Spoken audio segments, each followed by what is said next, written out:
30 years of trusted brilliance.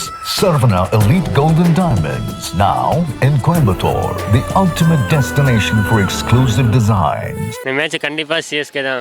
கண்டிப்பாக CSK தான் win பண்ணணும்னு எதிர்பார்க்குறோம். சென்னை தான் வின் பண்ணுவாங்க. இவ்வளோ பண்ணிட்டு அப்புறம் யார் வின் பண்ணுவான்னு கேட்டிங்கன்னா சென்னை தான் ஆப்ரேஸ். கண்டிப்பாக சிஎஸ்கே வின் பண்ணணும் தான் நம்பி வந்திருக்கோம். ஹோம் கிரவுண்ட்னாலே மோஸ்ட்லி சிஎஸ்கே தான் வின் பண்ணும். சிஎஸ்கே எனக்கு சிஎஸ்கே தான் வின் பண்ணணும். நம்ம சிஎஸ்கே தான் வேற வின் பண்ணுவாங்க. கண்டிப்பாக சென்னை தாங்க, இதெல்லாம் டவுட்டு. லாஸ்ட் மேட்ச் தான் மிஸ் பண்ணிட்டோம். கண்டிப்பாக இந்த மாதிரி கண்டிப்பாக ஜெயிப்போம். சிஎஸ்கே தான் வின் பண்ணணும், அதான் என்னோட விஷ். சிஎஸ்கே வின் பண்ண வந்து எக்ஸ்பெக்ட் பண்ணுறோம். ஸோ பேட்டிங் அப்போ தான் ஓப்பனிங் வந்து சஞ்சுவும் ருத்ராஜும் இறங்குனாங்க அப்படின்னா ஃபார் ஷுர் மேட்ச் நம்மக்கிட்ட. Easily CSK, we have a strong team. I know last match we didn't play very well against Rajasthan Royals, but I know we'll make a comeback, especially with Dhoni playing today, I'm pretty sure. எப்பவுமே CSK தான் ஜெயிக்கும். CSK கண்டிப்பாக CSK தான் win பண்ணணும் நினைக்கிறோம். தோனிக்காக தான் நாங்கள் match பார்க்க வந்திருக்கோம். நாங்கள் சிஎஸ்கே நம்பி தான் வரோம். இன்றைக்கி மேட்ச் எப்படின்னா த்ரில்லிங்காக இருக்கணும்னு எதிர்பார்க்குறோம். பட் டீம் சரியில்லை சிஎஸ்கே. பட் நல்லா விளையாடணும், இந்த மேட்ச் வின் பண்ணணும்னு எக்ஸ்பெக்ட் பண்ணுறோம். ஃபஸ்ட்டு மேட்ச் ஃபைலர் ஆகிட்டார், இந்த மேட்ச் அடிப்பாருன்னு நினைக்கிறேன். சிஎஸ்கே வின் பண்ணணும்னு இருக்குது. பட் டீம் வைஸ் பார்த்தா பஞ்சாப் நல்லா இருக்குது. பார்க்கலாம் என்ன போகுது. சிஎஸ்கே தான் வின் பண்ணுவாங்க. தோனி ஆடுறாரா இல்லைன்னு தெரியல, பட் இருந்தாலும் சென்னை தான் வின் பண்ணும். இல்லை ஆப்வியஸாக எங்களுக்கு எல்லா டைம் எங்களுக்கு ஹோப் இருக்கும்ல, சென்னை சூப்பர் கிங்ஸ் தான் அப்படின்னா. So we cannot give up. ஒரு மேட்ச் தோத்தா, ஒரு சீசன் தோத்தா, லைக் 5 கப் அடிச்சிருக்கோம், சும்மாவாக அடித்தோம். ஸோ நம்ம எப்போவுமே போன மேட்ச் பார்த்தீங்கன்னா 127 ரன் தான் அடிச்சோம், 2 விக்கெட் தான் இருக்கும். எப்படி பார்க்குறீங்க தோல்வி, எப்படி பார்க்குறீங்க, என்ன காரணம் நீங்கள்? அது பண்ணது தோல்வியே அடைஞ்சிருச்சு எல்லாத்துலேயும். எனக்கு தெரிஞ்சு ஃபர்ஸ்ட் மேட்ச் தோற்றா ஃபைனல்ஸ் வரைக்கும் போய் தேய்ச்சிருவாங்கன்னு நினைக்கிறேன். தேய்ச்சிருவாங்க, கண்டிப்பாக தேய்க்கணும். ஃபர்ஸ்ட் மேட்ச் மேபி கொஞ்சம் இன்எக்ஸ்பீரியன்ஸ்னு நினைக்கிறேன் ப்ரோ. திடீர்னு வந்துட்டு 2 மெயின் பிளேயர்ஸ் இல்லை, பிரேவிஸ் இல்லை, தோனி இல்லாதனால கொஞ்சம் எக்ஸ்பீரியன்ஸ் அடி வாங்கிருச்சு. ஆக்சுவலாக இது நடக்கிற கண்டிஷன்ஸ் நம்மளுக்கு ஃபேவராக இல்லை. ஓப்பனிங்கில் ஸ்பெல் அவங்க செமையாக போட்டாங்க. சாம்சன் விக்கெட்டில் குறைய சொல்ல முடியாது, அந்த மாதிரி பால். ஓகே, இன்றைக்கி அடிப்பார்னு எதிர்பார்க்குறோம், பார்ப்போம். நான் என்ன கூட பரவாயில்ல, சிஎஸ்கே மேலே இருக்க நம்பிக்கை இன்னைக்கு போகாது. போன வாட்டி கொஞ்சம் சொதப்பிட்டாங்க தான், எல்லாமே ரொம்ப டிஸப்பாயிண்டில் தான் இருக்காங்க. பட் இந்த வாட்டி கண்டிப்பாக ஜெயிப்போம். போன வாட்டி விட்டாலும் இந்த வாட்டி பிடிச்சிருவாங்க. மேபி ஃபர்ஸ்ட் மேட்ச் ஒரு கைடன்ஸ் இல்லை, தோனி இல்லைன்ற அந்த ஒரு டென்ஷன்லேயே கொஞ்சம் விட்டுருப்பாங்க. தோனி இல்லாதனால டீம் கம்ப்ளீட்டாக வந்து டவுன்ஃபாலாக ஃபீல் பண்ணியிருக்கலாம்.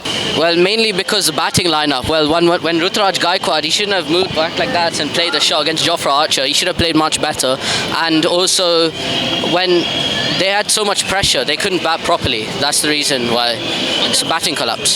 தோனி இல்லாததுனால இல்லை, மற்ற பிளேயர்ஸ் ஒழுங்காக ஆடல. ஸோ அதனால தோல்வியை தழுவி தான் நாங்கள் வெற்றியை தழுவோம். முதல் கோணல் முற்றிலும் கோணலான்றதுக்கு எடுத்துக்காட்டாக நாங்கள் வெற்றியை காண்போன்றதை நாங்கள் நிரூபிக்க போகிறோம் இன்றைக்கி. தோல்விக்கு எதுவும் காரணம் இல்லை. முதல் மேட்ச் நம்ம டீம் எப்போதுமே அப்படி தான், கொஞ்சம் விட்டுட்டு தான் 2வது தான் பரவாயில்ல ஆரம்பிக்கும்.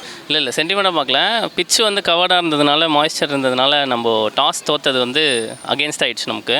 அப்படி இருந்தாலுமே நம்ம கொஞ்சம் அடிச்சிருக்கணும். ஒரு 150 அடிச்சுட்டு கொஞ்சம் அந்த மாதிரி தோற்றுனா நல்லா இருந்திருக்கும். வெறும் 127 வந்து பிச்சு கொஞ்சம் நல்ல ஸ்விங்காகி மூவ் ஆனதுனால ஆட முடியல பேட்டிங். இந்த மேட்ச் அப்படி இருக்குது. இந்த மேட்ச் பேட்டிங் விக்கெட்டு ஃபுல்லாக ப்ரோ. அது வந்து ஃபஸ்ட்டு மேட்ச் வந்து பார்த்திங்கன்னா வந்து யாருமே வந்து ஒரு எக்ஸ்பீரியன்ஸான பிளேயர் இல்லை ப்ரோ.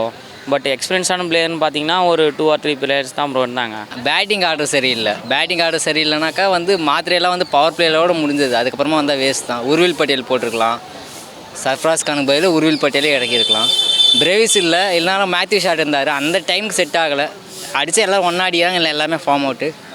பேட்டிங் ஆர்டர் மாற்றி இருந்தால் கரெக்டாக இருந்திருக்கும். ஃபர்ஸ்ட் மேட்ச்சு, ஸோ அடுத்ததுலேருந்து பார்த்துக்கலாம். போன மேட்ச் தோல்வியானால் இந்த மேட்ச்சில் கம்பல்சரி வின் பண்ணுவாங்க. எங்களுக்கு ஆக்சுவலி தோனி இருந்தாலே போதும், அவ்வளோதான் நாங்கள் பார்க்குறது. கண்டிப்பாக எனக்கு சிஎஸ்கே தான் டஃப் கொடுப்போம், கண்டிப்பாக ஜெயிக்கிறோம் நாங்கள். பிகாஸ் ஹோம் கிரவுண்டு எங்களோட தான். எனக்கு அவர் இருந்தால் நல்லாயிருக்கும். இருந்தால் நல்லாயிருக்கும், ஆனால் அவருக்கு தான் இன்ஜர்ட் ஆயிடுச்சுல. நான் ஃபேன்ஸுக்கு அது போதும். அந்த 6 இருந்தாலே போகிறோம் சார். தோனின்ற நேம் அந்த 6 இருந்தாலே போகிறோம். இல்லை, எனக்கு தோனி இருந்தாலும் பிரச்சனை கிடையாது, தோனி இல்லைனாலும் பிரச்சனை கிடையாது. சிஎஸ்கே வின் ஆகணும், ஆனால் தோனியோட பெரிய ஃபேன்.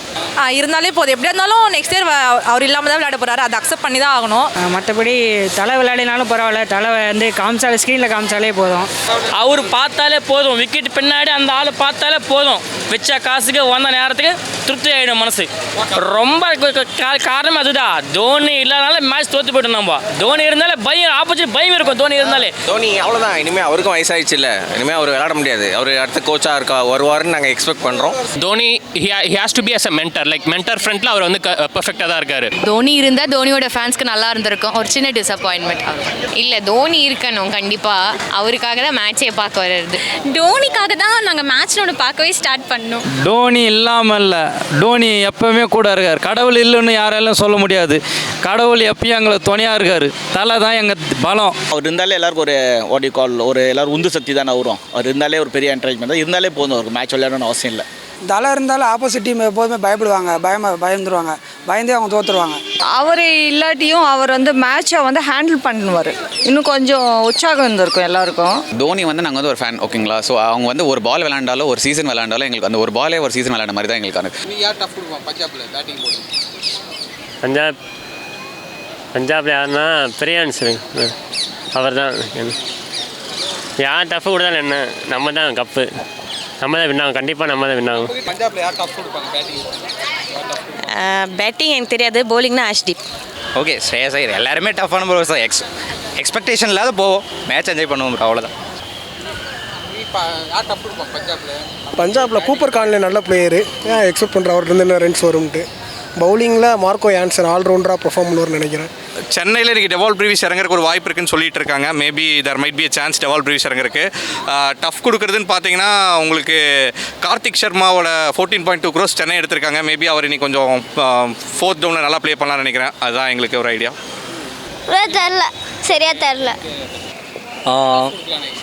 டஃப் வந்து ஒரு 190 அடித்தா போதும். டஃப் ஈஸியாக டஃப் கொடுக்கலாம். பவுலிங் இருக்காங்க, பண்ணலாம். அதே மாதிரி இப்போ சேசிங் எடுக்கிறாங்கன்னா அவங்க 200 அடித்தாலும் அடிக்கிறதுக்கு பேட்டிங் இருக்குது. ஃபஸ்ட்டு விக்கெட் விழுவாமல் இருந்தாலே நல்லா. இது ஆயுஷ் மாத்திரை லாஸ்ட் மேட்ச் பர்ஃபார்ம் பண்ணல, இந்த மேட்ச் பர்ஃபார்ம் பண்ணுவார் நாங்களும் எதிர்பார்க்குறோம். 2 பேர் தான், வேறு யாருமே கிடையாது, எல்லாம் தம்பி தான். அவங்க 2 பேர் தூக்கிட்டோம்னா மேட்ச் முடிஞ்சு போச்சு, அவ்வளோதான். நன்றி, வணக்கம். இதில் சாம்சனும் ருத்ராஜும் இன்றைக்கி ஹோப் வைக்கலாம். சாம்சன் தான் புதுசாக இப்போ தானே வந்திருக்காரு. ஸோ பஞ்சாபில் வந்து பேட்ஸ்மேன் பார்த்தீங்கன்னா டஃப்பு கொடுக்குற மாதிரி சொல்ல முடியாதுங்க. ஏன்னா வந்து நாங்கள் ஃபஸ்ட்டு மேட்ச்சில் கொஞ்சம் விட்டதால் இந்த மேட்ச்சில் எல்லாருமே வந்து எங்களுக்கு சுலபமாக ஜெயிக்கக்கூடிய அளவுக்கு நாங்கள் இருக்கிறோம். எல்லாருடைய பந்தியும் விளாசுவோம். மெட்ரோ மேலே போகுது, வேடிக்கை பாருங்கள் வந்து. பஞ்சாப்லன்னு பார்த்தோம்னா நமக்கு 2-3 பேட்ஸ்மேன் தான் இருக்காங்க டஃப் கொடுக்குற பேட்ஸ்மேன். பெரிய ஆள்லாம் பெருசு இல்லை, அதில் முக்கியமாக சொல்ல போனோம்னு சொன்னோம்னா நம்ம ஸ்ரேயஸ் ஐயர் சொல்லலாம். அவர் தான் நமக்கு மெயினாக டஃப் கொடுக்குற ஆள். வேறு யாரும் ஒரு பெருசு தெரியல. பவுலிங்கை பொறுத்தவரை இன்எக்ஸ்பீரியன்ஸ்லாம் கிடையாது, எல்லாமே நல்லா பர்ஃபார்ம் பண்ணுறாங்க. கலீல் அகமது தான் சூப்பராக தான் போட்டார். கலீல் அகமது நல்லா தான் பண்ணுறாரு. ஹென்ரி ஒரு மேட்ச் டஃப்பாக போட்டார். மற்றபடி எல்லாம் ஓகே தான். எதுவும் பவுலிங்கில் இது குறை சொல்ல முடியாது. ஒரு 180 to 190 அவ்வளோதான். மேக்ஸிமம் 200க்குலாம் போகாது. பட் இருந்தாலுமே 180னாலே டிஃபெண்டபிள் தான் யார் இருந்தாலுமே. ஸ்ட்ராங் சைடு இருக்குது சார். எப்போ வேணால் ஜெயிப்பாங்க நம்ம டீமு. எனக்கு தெரிஞ்சு பேட்டிங் லாட் ஆஃப் யங்ஸ்டர்ஸ் இருக்காங்கன்னு நினைக்கிறேன். ஸோ கொஞ்சம் எக்ஸ்பீரியன்ஸ் பீப்புள் வேணும். ப்ளஸ் லாட் ஆஃப் தெம் இது இன்ஜூர்டெலாம் இருக்காங்க. மெயின் பீப்புளாக இன்ஜூர்டாக இருக்காங்க.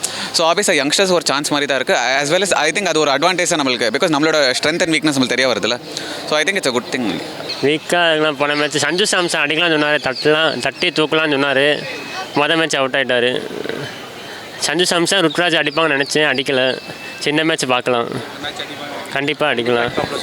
அடிப்போன்ட்டு வாய்ப்பு இருக்குது.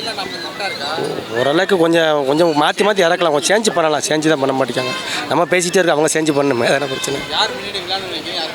ருத்ராஜ் சஞ்சு சாம்சன் 4வது ஜடேஜா இறங்காப்பில் அந்த மாதிரி அடித்தா கொஞ்சம் நல்லாயிருக்கும்.